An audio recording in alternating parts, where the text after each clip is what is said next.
Hi everyone, it's Claire Jarvis here at Restore Fitness Therapies, and in this video I just wanted to scratch the surface of a really big topic, which is the link between sort of stress and anxiety and also physical pain in the body, particularly in the back and in the neck, which is what we see a lot of people coming through.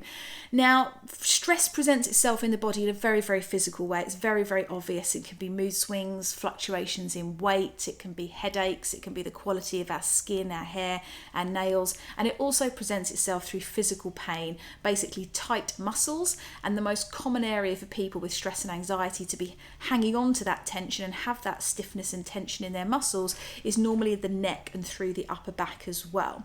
So that's one of the reasons we wanted to talk about sort of pain in the neck and the upper back in particular.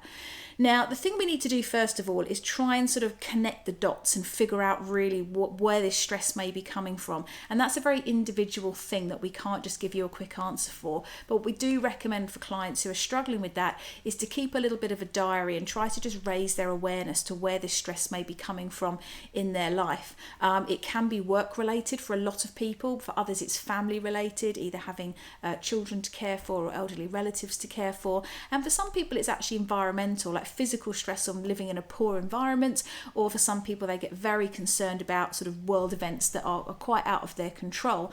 And so that will be very personal to you, and you will need to try and identify over the passage of time where you think these stresses are coming from and connect it with how you're feeling physically.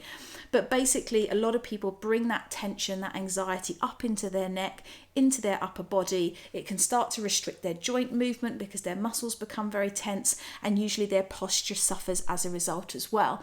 Now, the direction of causality can run the other way. So it can be that people start off with poor posture, that affects their mental state, that affects their physical state. So just be aware that it may be running in the other direction for you, although the stress normally then leads to the poor posture when we're talking about this mental and physical connection here.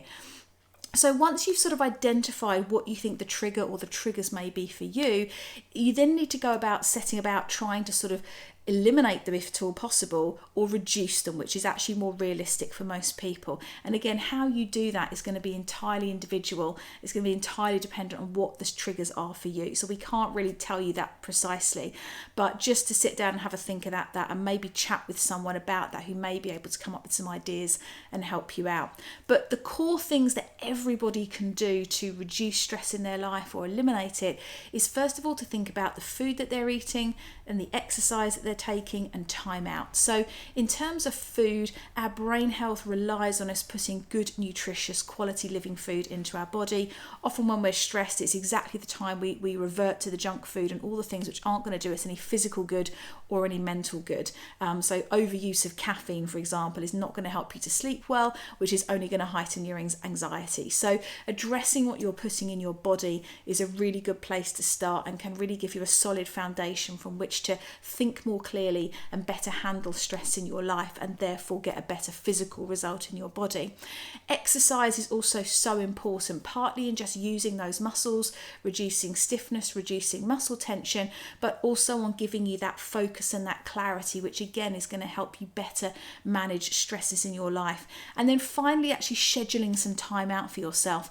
I think a lot of people are very good at backing up their diary with action after appointment and appointment, and actually it's really important to schedule in breaks in your day, even if that's 15 minutes where you get to walk around the block and come back in, or something like that. But we all need that time out as well. We can't just run the engine all day long and expect it to just keep going 24/7 without it kind of hitting some slump at some point. We have to have downtime in order to refuel, to be ready to handle the next day.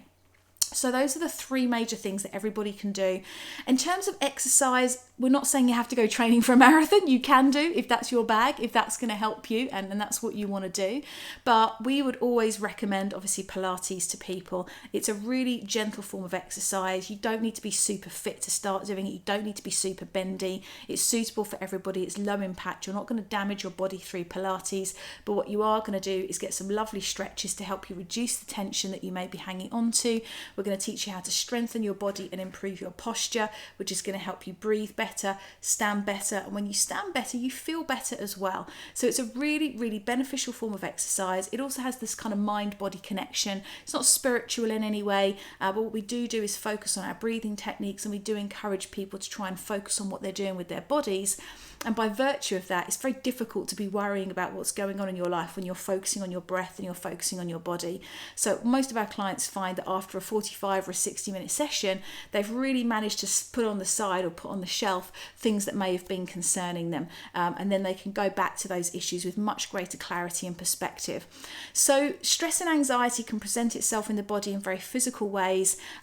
What those triggers are, how you handle them is going to be very individual for you. Do seek the outside support that you need if you don't feel like you're able to manage that on your own.